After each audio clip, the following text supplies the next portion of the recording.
Okay, let's go.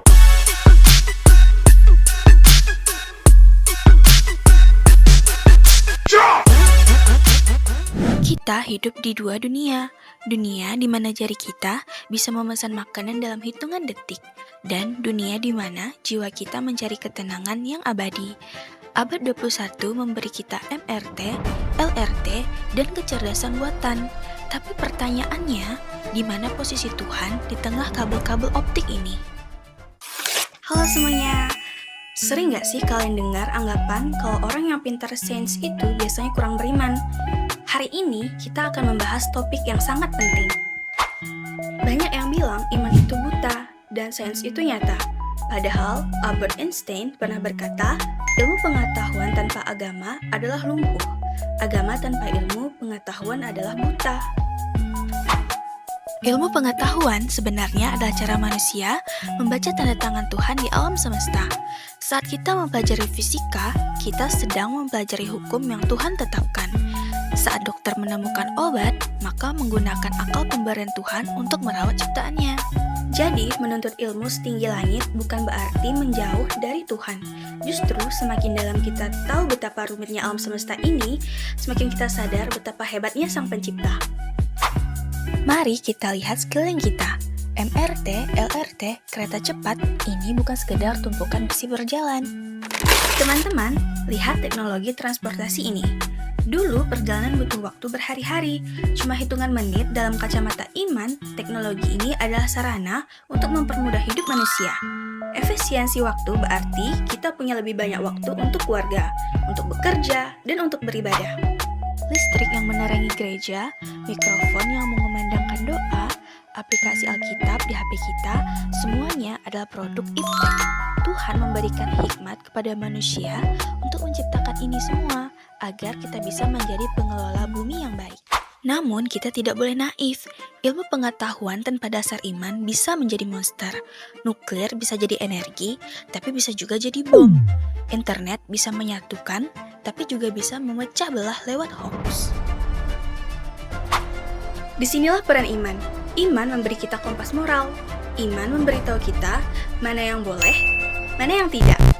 Bukan sekadar mana yang bisa kita lakukan. Kita bisa mengedit gen manusia. Tapi apakah itu etis? Imanlah yang menjawabnya. Jadi kesimpulannya, jadilah ilmuwan yang beriman. Dan jadilah orang yang beriman yang berilmu. Jangan takut pada kemajuan teknologi. Tapi rangkulah itu sebagai cara kita memuliakan Tuhan dengan akal budi yang Dia beri. Kita hidup di zaman yang serba cepat. Bangun tidur, hal pertama yang kita cari seringkali bukan air atau doa, tapi handphone. Mau makan tinggal klik, mau kemana-mana ada aplikasi, mau tahu apapun tinggal cari di internet. Tapi, pernah nggak sih kita berhenti dan bertanya, di tengah semua kecanggihan ini, masihkah iman punya tempat dalam hidup kita? Ada anggapan yang bilang, kalau seseorang semakin pintar secara sains, maka imannya akan melemah.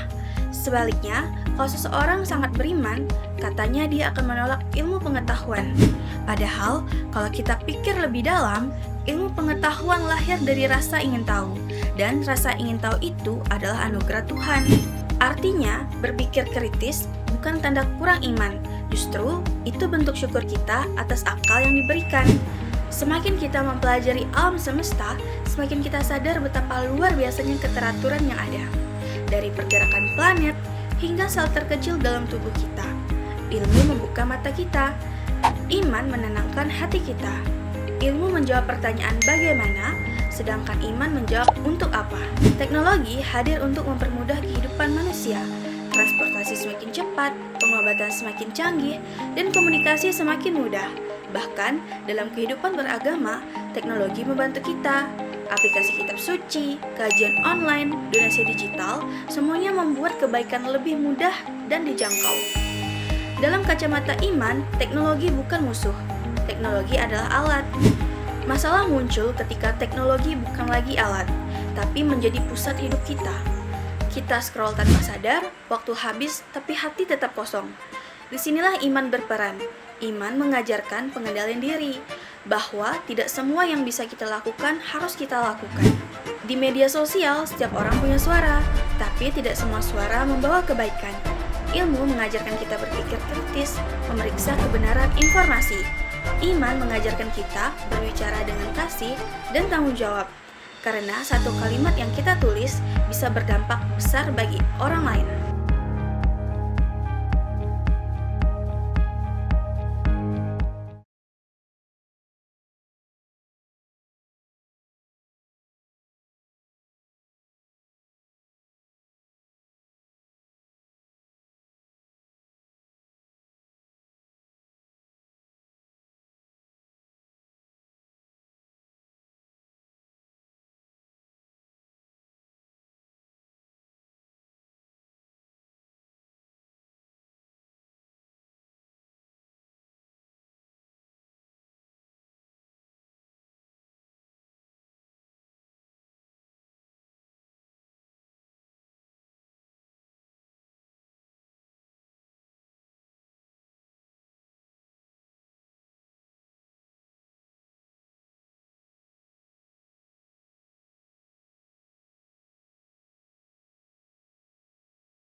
Generasi muda hidup di era yang penuh peluang, tapi juga penuh tantangan.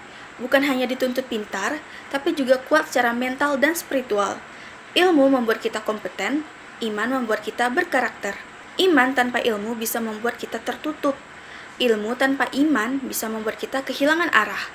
Keseimbangan adalah kunci, menjadi manusia yang berpikir maju, tapi tetap rendah hati.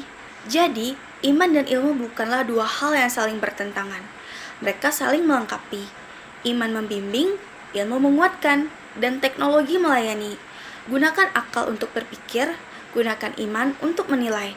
Karena masa depan bukan hanya soal kecanggihan, tapi juga soal nilai.